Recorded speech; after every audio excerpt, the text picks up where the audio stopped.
The holographic figures shimmered into existence in the command center of Earth's orbital defense platform, their forms radiating an almost ethereal blue light that cast strange shadows across the assembled human officers and diplomats who had gathered for this historic moment. Captain Sarah Chun stood at the back of the room with her arms crossed, watching the aliens with the same careful attention she had once used to track enemy fighters during the colony wars on Mars and the moons of Jupiter, where she had earned her reputation as someone who never quite followed the rulebook but always got results that mattered. The lead alien stepped forward, its body resembling something between a mantis and a swan, all elegant curves and sharp angles that spoke of a species that had never known real hardship or genuine fear in countless generations. People of Earth, the creature began in perfectly translated English that somehow still carried an undertone of superiority that made Chen's jaw tighten. We come as representatives of the Galactic Concordat, a coalition of 47 spacefaring civilizations that have maintained peace and order in this galaxy for over 12,000 of your years. The human diplomats leaned forward with eager expressions, still caught up in the wonder of first contact that had occurred only 6 months ago when those first Concordat scout ships had appeared at the edge of the Sol system broadcasting messages of friendship and welcome to the galactic community. Chun wasn't leaning forward, and she wasn't smiling, because she had read the reports from every encounter, studied every transmission, and noticed something that made her instincts scream warnings that nobody else seemed to hear. Your species has developed faster than light travel, the alien continued, gesturing with appendages that move like water. And you have begun establishing colonies beyond your home system at a rate that concerns us greatly. Admiral Zhao, Earth's highest-ranking military officer, spoke up with careful diplomacy in his voice. We mean no harm to any species, and our expansion has been limited to uninhabited systems in accordance with the preliminary guidelines you provided. Nevertheless, another alien interjected, this one resembling a floating jellyfish wrapped in what looked like living crystal. Your rapid militarization and aggressive territorial expansion violates the protocols that all young species must follow for the safety and stability of the galactic community. Chun felt her pulse quicken because there it was, the word that mattered more than all the flowery diplomatic language. Must. We are here to deliver an official mandate from the Concordat Council. The mantis swan continued, pulling up a holographic document that filled the air with alien script that translated itself into English on the human displays. Earth must surrender all faster-than-light technology to Concordat oversight within 30 standard days, and all military vessels must be decommissioned, except for a small defense force that will operate under Concordat supervision. And all colonial expansion beyond the Sol system must cease immediately. The room erupted in shocked murmurs and angry whispers as the human diplomats looked at each other with expressions ranging from disbelief to outrage, while the military officers reached for their tablets to start running calculations and scenarios. You're demanding we give up our freedom to travel the stars, one diplomat protested, his face red with barely controlled anger. Our right to defend ourselves and our ability to grow as a species. We are offering you protection, the jellyfish alien said in tones that suggested this was a generous gift rather than a threat. And guidance as you integrate into galactic civilization, where you will learn the proper ways of conducting yourselves among the elder races, who have walked the stars since before your ancestors discovered fire. And if we refuse? Admiral Zhao asked quietly, though everyone in the room knew the answer already. Then the Concordat will be forced to take measures to ensure galactic security. The mantis swan replied with something that might have been regret in its alien features. We have dealt with defiant species before, and in every case, they eventually understand that compliance serves their best interests because the alternative is isolation at best and elimination at worst. That's when Chun laughed. Not a polite chuckle, but a genuine bark of amusement that cut through the tension in the room like a knife and made every head turn toward her. The aliens focused on her for the first time, their attention shifting to this unremarkable human officer standing in the back, wearing a simple uniform with captain's insignia and a collection of combat ribbons that most of them couldn't interpret. "Something amuses you, Captain?" the mantis swan asked with a hint of irritation creeping into its translated voice. Chun pushed off from the wall and walked forward, with the casual confidence of someone who had stared down worse threats than holographic aliens making demands. "That's cute," she said with a smile that didn't reach her eyes. "You think you're the first empire to threaten us?" The room went dead silent as the human diplomat stared at her in horror for the breach of protocol, while Admiral Zhao covered his mouth to hide what might have been the ghost of a smile. "We are not an empire," the crystal jellyfish protested. "We are a voluntary coalition dedicated to peace." "Right," Chine said, still smiling that dangerous smile. "And I'm sure the 47 species you represent all volunteered enthusiastically without any coercion or conquest in their histories, and none of them were ever told to surrender their weapons and freedom for their own protection." "Captain Chun," Admiral Zhao said in warning, though he made no move to stop her. "You should understand the consequences of defiance," the mantis swan said, drawing itself up to its full imposing height. "We have the combined military might of 47 civilizations and enforcement fleets that number in the 40 and the number in the 47 civilizations and enforcement fleets that number is Asians and enforcement fleets that number in the naysayans thousands." Chun's smile widened. "Do you know what humanity has been doing for the last 10,000 years while you were maintaining your peaceful coalition?" She didn't wait for an answer. "We've been fighting each other in every way you can imagine, and some you probably can't because we're really creative when it comes to violence and survival." She pulled up her own holographic display, showing historical battles from Earth's bloody past. The world wars, the resource conflicts, the colony wars. Centuries of warfare that had killed billions and forged humanity in fire and blood. We've conquered empires, toppled kingdoms, fought wars that lasted generations, and conflicts that ended civilizations. Chum continued as the images play across the screens. "And you know what we learned from all that?" She looked directly at the alien representatives. "We learned that nobody gets to tell us what to do with our freedom. Not kings, not emperors, not gods. And definitely not a coalition of species who forgot what it means to fight for survival." The aliens seemed genuinely shocked, their forms flickering slightly, as if the concept of such casual defiance was beyond their processing. "You have 30 days, the mantis swan repeated, though its voice had lost some of its certainty. "We expect your compliance." "That's cute too," Chun said, turning to Admiral Zhao. "Sir, request permission to prep the Indomitable and her battle group for immediate deployment."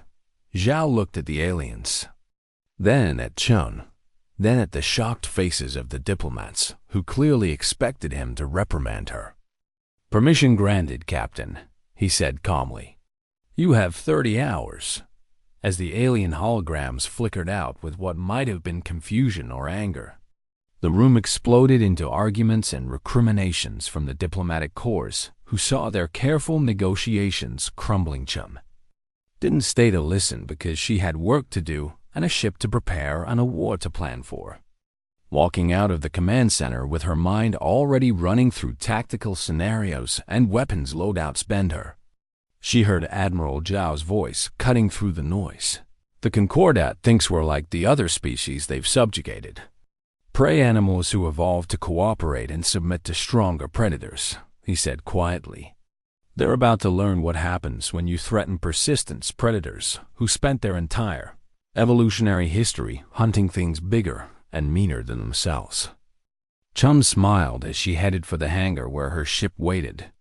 Because the Admiral was right and the Concordat had made the classic mistake of underestimating humanity. They thought this would be easy. Another young species brought to heel with minimal effort. They were about to discover just how wrong they were. The Concordat peacekeeping fleet arrived at New Vladivostok exactly 12 days after their ultimatum. 3 massive cruisers that dwarfed the small colony's defense platforms and made the civilian ships scatter like frightened fish. Captain Chun watched them approach on her tactical display aboard the UESS Indomitable, a heavy destroyer that represented Earth's latest and most advanced warship design. All sharp angles and hidden weapons that didn't match the elegant curves of Concordat vessels. "They're hailing us," Lieutenant Commander Park reported from the communications station. Her voice steady despite the tension that filled the bridge like static electricity before a storm. "Put them through," Chun ordered, leaning back in her command chair with deliberate casualness that she knew would irritate the aliens. The Concordat commander appeared on screen, a being that resembled an armored centipede with too many eyes and a crown of crystalline protrusions that marked it as a member of the Jothic warrior caste. "Human vessel, you are ordered to stand down and withdraw from this system," the Jothic announced with the confidence of someone who had never lost a battle. "This colony is in violation of the mandate and will be dismantled peacefully."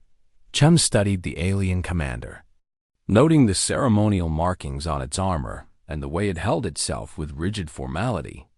"That's not going to happen," she said simply. "This is human space, and you're the ones who need to withdraw." The Jothic's eyes flickered in what might have been surprise or irritation. "You have 1 vessel against 3, and our weapons are superior in every measurable category," it stated as if reading from a manual. "Resistance is illogical and will result in unnecessary casualties on your side." "You know what's funny," Chun said, pulling up her own tactical display and sharing it with the Concordat commander. "We've heard that before, too."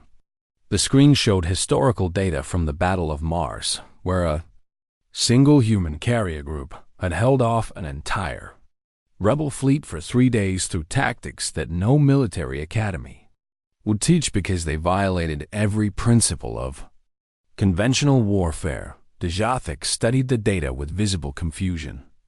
"These maneuvers are reckless and would result in catastrophic damage to your own vessels," it observed. "No rational commander would employ such tactics. That's the problem with you people," Chun replied, signaling her tactical officer to begin preparations. "You assume everyone fights rationally." She cut the transmission and turned to her crew. "Battle stations. And remember the drill. They fight like chess players following rules they've used for thousands of years, but we fight like cornered animals with nothing to lose." The bridge crew moved with practiced efficiency, each officer knowing their role in the chaos that was about to unfold. The Concordat cruisers approached in perfect formation, a textbook 3-point encirclement that would put the Indomitable in a crossfire with no escape vectors. Jen watched them come, counting seconds in her head, while her tactical officer updated weapons status and her helmsman kept the ship in what appeared to be a defensive posture. "They're charging weapons," Park reported. "Targeting solutions locked on multiple systems." "Good," Chun said. "Let them think they've got us." The Jothic commander's voice crackled over the open channel. "Last chance, human vessel. Power down your weapons and prepare to be boarded." Chun smiled at her tactical officer, who nodded once to confirm that everything was ready. "You first," she said to the alien commander. Then she gave the order that would change everything. "Execute pattern Delta 7. The Indomitable lurched sideways with its thrusters firing at maximum burn.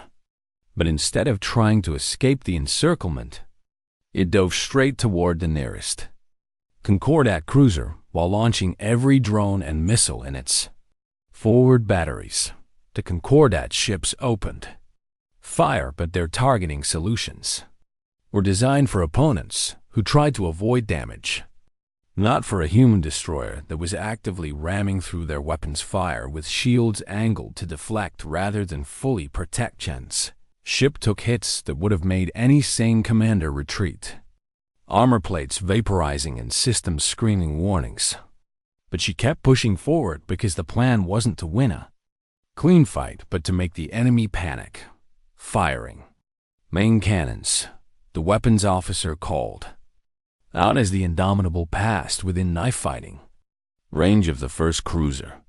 Close enough that the Concordat ship couldn't bring its primary weapons to bear without hitting its own vessel's railgun rounds punched through the alien ship's shields at point-blank range. Not elegant or sophisticated, but brutally effective. While the human drones scattered across the battlefield executing kamikaze runs that no Concordat tactical computer had been programmed to counter the second cruiser tried to assist, but Chun had already spun her ship around the damaged first cruiser, using it as a shield while launching a spread of missiles that had been modified with human creativity and desperation. Jump drive charging, the helmsman announced as alarms blared throughout the ship. "Sir, we can't jump this close to a gravity well," Park protested, her face pale. "The calculations are close enough," Chen interrupted. "Execute on my mark."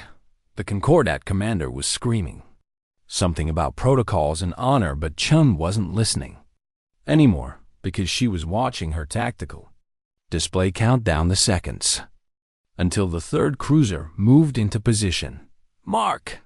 she shouted, and the Indomitable jumped, its FTL drive engaging for just 3 seconds. Its FTL drive engaging for just 3L drive, engaging for just 3 seconds.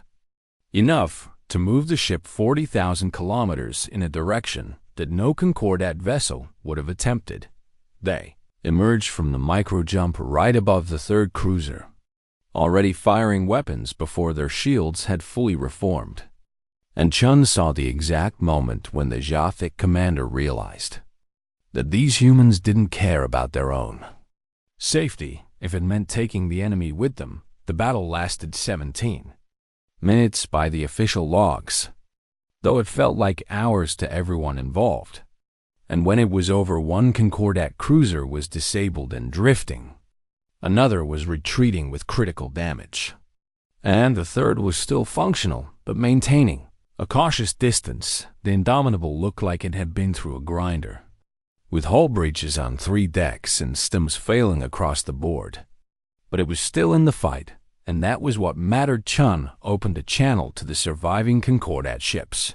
"Still think we're going to comply?" she asked through the smoke that was filling her bridge. The Jathic commander stared at her through the screen with something that might have been fear or respect or both. "What are you?" it asked, and for the first time Chun heard genuine confusion in an alien voice.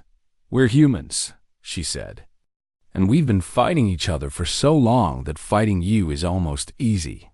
The Concordat fleet withdrew, and Chun set her crew to damage control while sending a priority message back to Earth Command with full battle logs and tactical analysis. 3 hours later, she received a response from Admiral Zhao.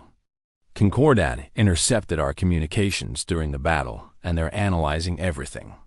Expect them to escalate." Chun read the message twice, then forwarded it to her senior officers with a single line added, "Good. Let them see what they're dealing with," because that was the real victory. Not the tactical win, but the psychological one. The moment when the Concordat realized that humanity didn't fight the way they expected in their war rooms across dozens of worlds. Concordat military analysts were studying the battle footage with growing horror, watching tactics that shouldn't work but did, seeing a species that treated acceptable losses as just another tactical parameter. One analyst, a prey species mathematician who'd spent centuries studying conflict theory, looked at the data and reached a conclusion that terrified the Concordat leadership. Humans weren't just aggressive. They were persistent predators who had spent their entire evolutionary history running down prey and fighting rivals. Every other species the Concordat had subjugated had been prey animals. Creatures who evolved to cooperate with the herd and submit to apex predators when resistance seemed futile. But humans had evolved as hunters. And hunters don't submit. They adapt and they wait and they attack when you think you're safe.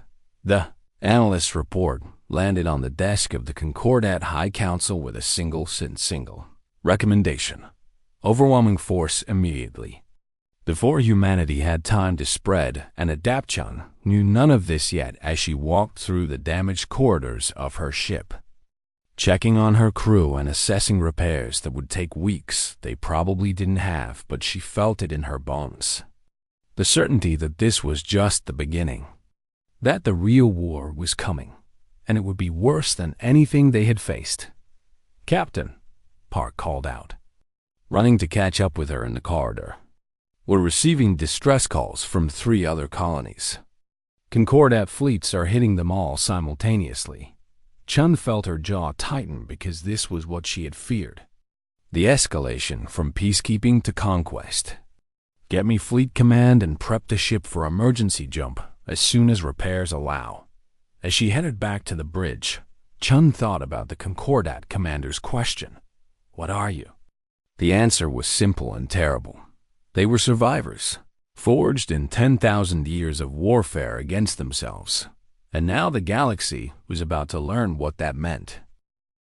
The colony of New Shanghai burned beneath a sky filled with debris and the lingering contrails of Concordat bombardment strikes that had turned a thriving settlement of 40,000 people into a graveyard in less than 6 hours, Captain. Chun stood in what had been the colony's central plaza, now a crater filled with twisted metal and personal belongings that nobody would ever claim. While her engineering team worked to rescue survivors trapped in the collapsed underground shelters. Final count is 11,000 dead, Lieutenant Park reported, her voice hollow with exhaustion and grief. And another 3,000 wounded beyond what our medical facilities can handle. Chun nodded slowly, not trusting herself to speak, yet because rage was afire in her chest that threatened to consume rational thought. And she needed to stay focused. The Concordat had escalated exactly as predicted, but the scale of their response had caught even Earth's military planners off guard. 7 colonies hit simultaneously, overwhelming force applied without warning. Civilian casualties treated as acceptable collateral damage. "They're calling it pacification," Park continued, showing Chun a datapad with intercepted Concordat communications. "And they're broadcasting footage across the galaxy showing our aggressive expansion and claiming these strikes were necessary to prevent human militarism." The footage had been edited carefully to show human military installations being destroyed, but omitting the residential areas and schools and hospitals that the Concordat had targeted. With the same precision they used for strategic sites, Chun watched the propaganda with a cold, analytical eye, recognizing the strategy because humans had invented it thousands of years ago. Control the narrative and make your enemy look like the aggressor while you play the victim forced to use violence. "They're better at this than I expected," she admitted, scrolling through more intercepted data that showed how effectively the Concordat was shaping galactic opinion against humanity. But there was something else in the data, something that made Chun pause and read more carefully. Dissenting voices from within the Concordat itself. Species questioning why such overwhelming force was necessary against a single young civilization. "Park, pull up everything we have on Concordat member species and their histories," Chun ordered. Her mind racing through possibilities, they worked through the night in a temporary command center, set up in one of the few intact buildings. Cross-referencing data that Earth's intelligence services had gathered during the months since first contact, what emerged was a pattern that Chun had suspected. but now confirmed. Every species in the Concordat had been prey animals before they developed space travel, herbivores or scavengers or filter feeders. Creatures whose evolutionary history was defined by fleeing predators rather than being them. "Look at this," Chun said, highlighting a section about the founding of the Concordat 12,000 years ago. 3 species formed the core council: the Jathic, the Viren, and the Corval.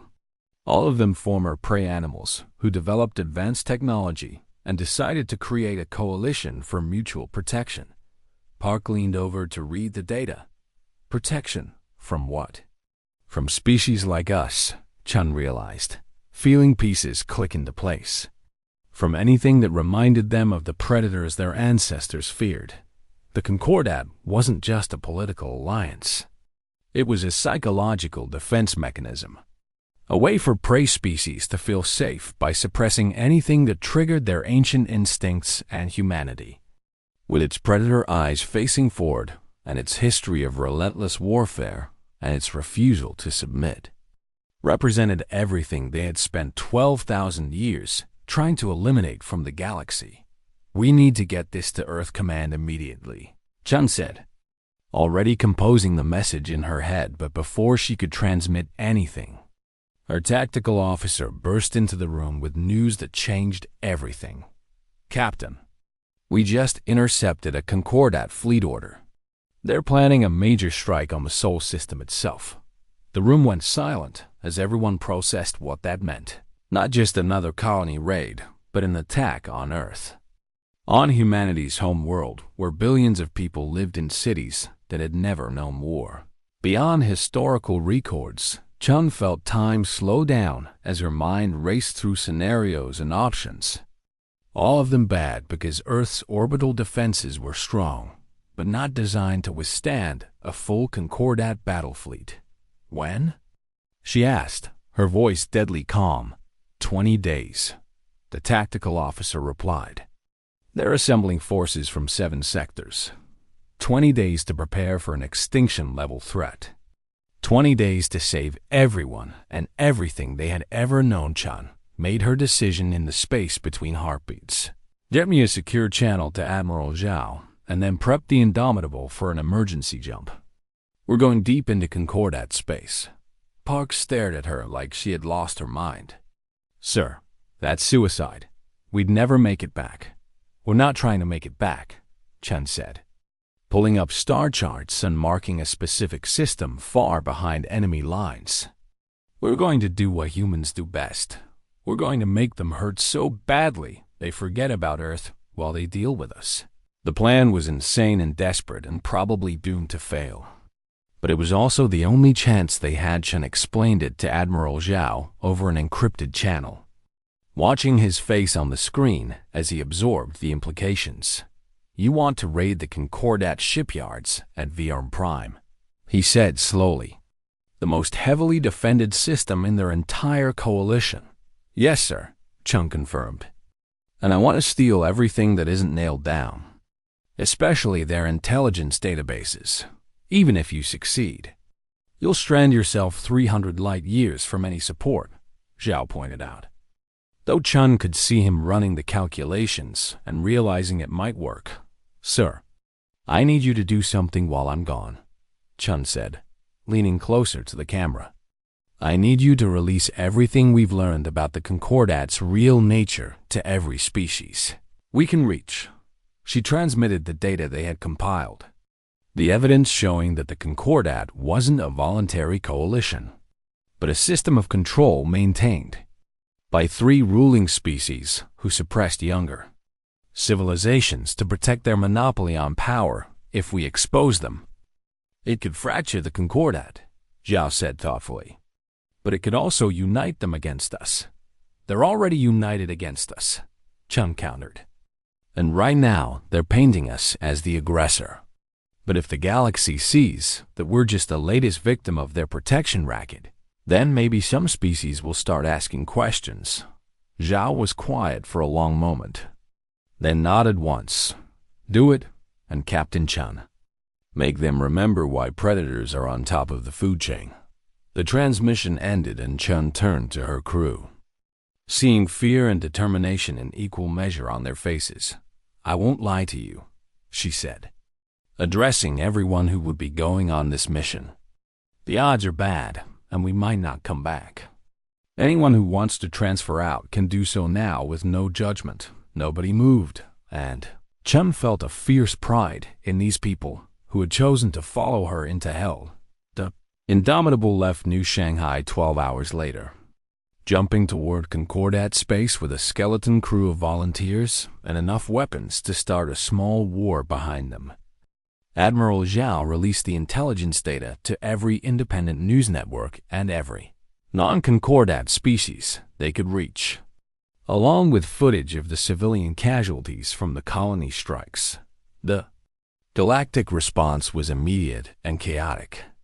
Some species dismissed it as human propaganda, but others started asking uncomfortable questions about why the Concordat needed such overwhelming force and whether this was really about security or about maintaining control. Several prey species who had been under Concordat protection for thousands of years began to wonder if they had traded freedom for safety without realizing the cost. And in the core worlds of the Concordat, the ruling council convened an emergency session to deal with the crisis of confidence that was spreading through their coalition.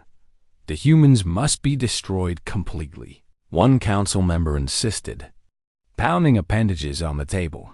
"They are a cancer that will spread if we show any weakness." But another voice spoke up, a junior counselor from a species that had only recently been absorbed into the Concordat. "Why do we fear them so much that we must commit genocide?" The question hung in the air like smoke because nobody wanted to admit the real answer. They feared humanity not because humans were stronger, but because humans reminded them of what they had lost: the will to fight for their own survival. The generations of Concordat protection had bred out of their species far away. Chun and her crew jumped into Concordat space, ready to prove that some predators couldn't be contained. The galaxy had tried to force humanity to obey, and humanity had smiled and said, no, now they would learn the price of trying to cage something that refused to be tamed. The Indomitable emerged from FTL at the edge of the Vuron system with alarms already screaming warnings about the massive defense network that surrounded the Concordat's primary shipyard facilities. Captain Chun had expected heavy defenses, but the reality was staggering. Hundreds of automated platforms, 36 patrol cruisers, and a battle station that could probably destroy a small moon if given enough time. "This is insane," Lieutenant Park muttered from her station, though her hands were already working through tactical solutions with the desperate creativity that Chun had come to rely on. "That's what they'll think too," Chun replied, studying the sensor data with the focused intensity of a chess player 3 moves ahead, which is why it might actually work. The plan was built on layers of misdirection and the fundamental truth that the Concordat fought by rules while humanity fought to survive.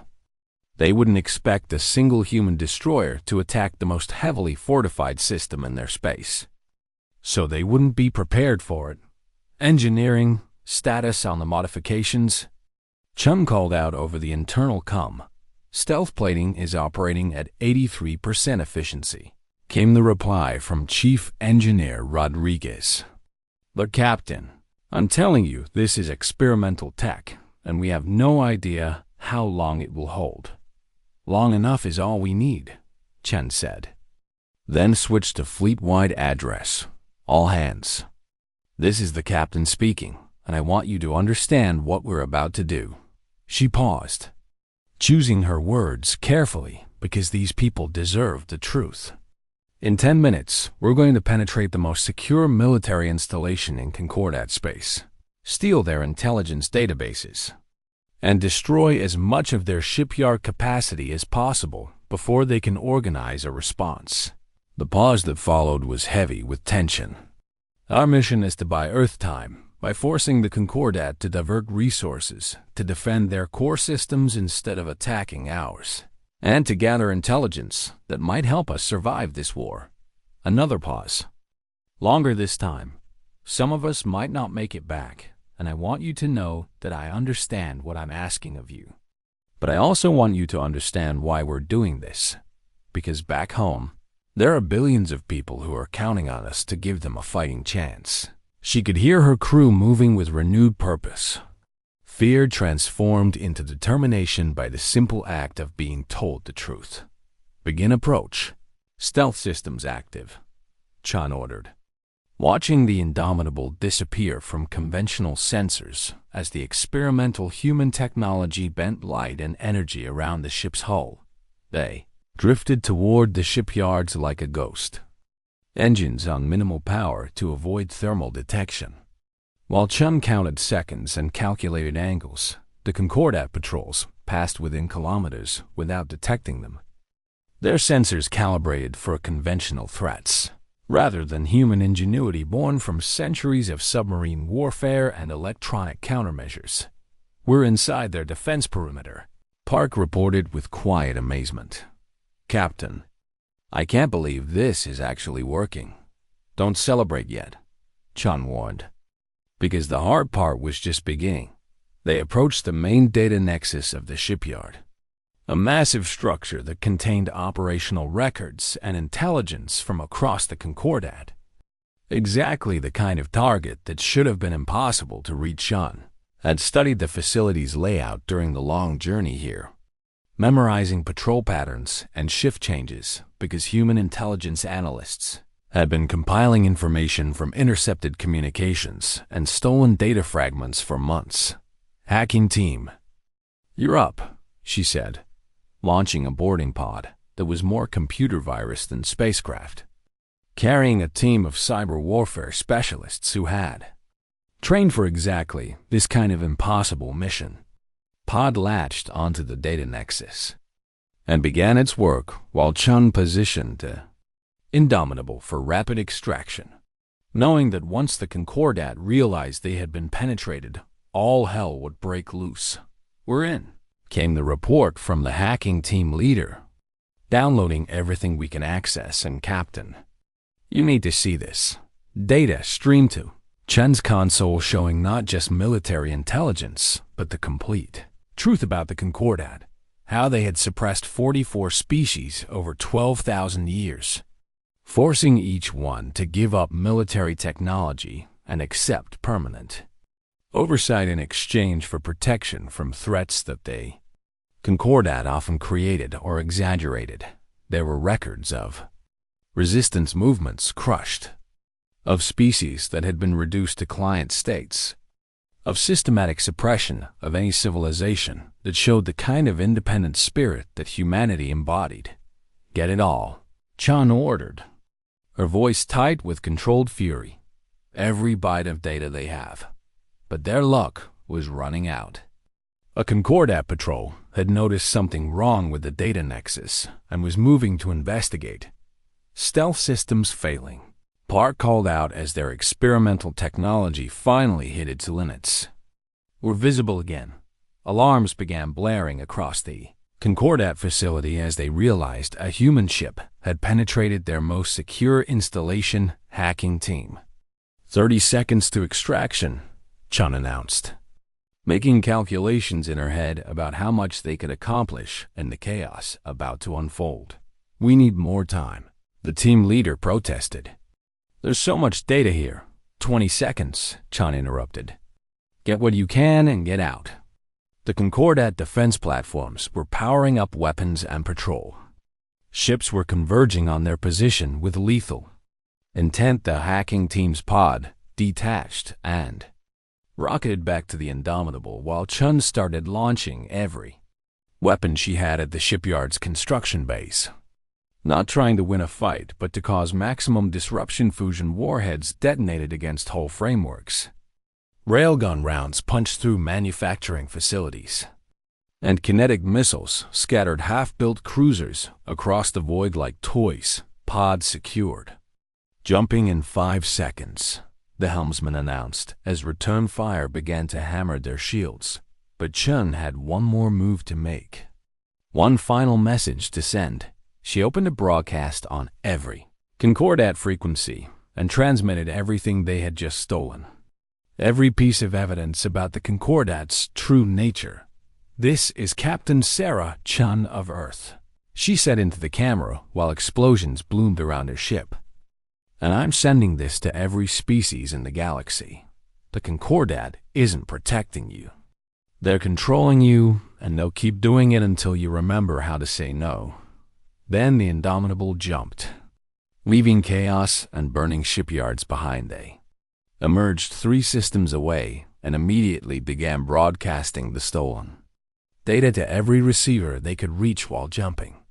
Again, to stay ahead of pursuit, the response across the galaxy was like a dam breaking. Species that had quietly accepted Concordat rule for generations suddenly started asking questions and demanding answers on the Concordat frontier. 3 client species announced they were suspending cooperation with peacekeeping operations until their concerns were addressed. 2 more declared full neutrality and refused to allow Concordat military vessels in their space. The carefully maintained coalition that had ruled the galaxy for 12,000 years began to fracture along fault lines that nobody had noticed before, but the Concordat leadership responded with predictable fury. They declared humanity a galactic threat and authorized the complete military elimination of Earth and all human colonies. They're coming for Sol with everything they have, Admiral Zhao transmitted to Chun during a brief communication window. 300 warships from 7 different species. Enough firepower to crack a planet. Chun felt her stomach drop, because even with the intelligence they had stolen and the political fractures they had created, humanity couldn't survive that kind of assault. "Sir, we need more time," she said. Though she knew time was the one thing they didn't have. "Then make them give it to us," Zhao replied. "You've proven that humans can hurt them. Now prove we can make them afraid." The transmission ended, and Chun looked at her battered ship and exhausted crew. At the incomplete data they had risked everything to steal. At the galaxy that was tearing itself apart over questions humanity had forced into the light. "Plot a course for the nearest Concordat trade route," she ordered, making a decision that would either save Earth or doom them all. "If they want to kill us, they're going to have to catch us first. And every day they spend hunting us is another day Earth has to prepare. We're going to run guerrilla warfare across half the galaxy." Park asked incredulously. "No," Chun said with that same dangerous smile from the first transmission. "We're going to teach the Concordat what happens when you make predators desperate." The Indomitable jumped again, leaving another trail of chaos in its wake. While across human space, every ship and soldier and civilian prepared for the war that would decide whether humanity survived or became another footnote in the Concordat's 12,000-year history of suppression. The galaxy had demanded obedience, and humanity had laughed in their face now. Both sides will discover the true cost of that defiance. 6 months after Captain Sarah Chun had smiled at the Concordat's ultimatum, she stood in a conference room aboard the neutral station called Last Hope, facing the same alien species who had once demanded Earth's submission. The room itself was a careful diplomatic creation, designed to accommodate species with radically different environmental needs while maintaining equal positions of power for all participants. Jen wore her dress uniform now instead of combat gear, though the new scars on her face and the weariness in her eyes told the story of the months spent running guerrilla operations across Concordat space. Across the table sat representatives from what remained of the Concordat leadership: the Jothic, the Viren, and the Corval, looking diminished and uncertain in ways that would have seemed impossible half a year ago. Between Them stood delegations from 17 species who had declared independence from the Concordat during the chaos. Prey species who had finally remembered what it meant to make their own choices. "We are here to discuss terms," the Jathic representative began, its voice lacking the arrogant certainty that had characterized their first meeting. "The Concordat Council acknowledges that continued conflict serves no one's interests." Chun studied the alien carefully, noting how it avoided the word surrender, even though everyone in the room knew the truth. The Concordat hadn't won and couldn't win. Not against an enemy that refused to play by their rules. The war had been brutal and costly, with human colonies burning and Earth's orbital defenses pushed to their limits during 3 separate assault waves. But humanity had survived, and more importantly had proven something the galaxy had forgotten. That prey species could fight back if they remembered how terms. Chun repeated, leaning forward with her hands clasped on the table. "Let's talk about what that means." She pulled up a holographic display showing the current state of the galaxy. The Concordat's coalition fractured into competing factions. Trade routes disrupted by months of warfare. And 17 newly independent species struggling to find their footing. The Concordat came to Earth with demands backed by threats, Chun continued, her voice carrying the weight of authority earned through blood and fire. "You told us to surrender our freedom for your protection, and when we refused, you tried to exterminate us." The VRN representative shifted uncomfortably in its seat, a being of flowing crystal that reflected the harsh lights of the conference room. The council acted to preserve galactic stability. It protested weakly. "You acted to preserve your power," Chun corrected, activating another display that showed all the intelligence data they had stolen from the shipyards. 12,000 years of subjugating younger species and calling it protection. She let that hang in the air for a moment before continuing. "But here's what you didn't understand about humans. We've been fighting for our survival since we lived in caves and fought predators with sharpened sticks. And we're really good at recognizing when someone's trying to enslave us." One of the independent species representatives spoke up, a being from a prey species called the Tillith, who had been under Concordat rule for 3,000 years. "Captain Chun speaks truth that we have been afraid to acknowledge," it said quietly. The Concordat promised safety but delivered control.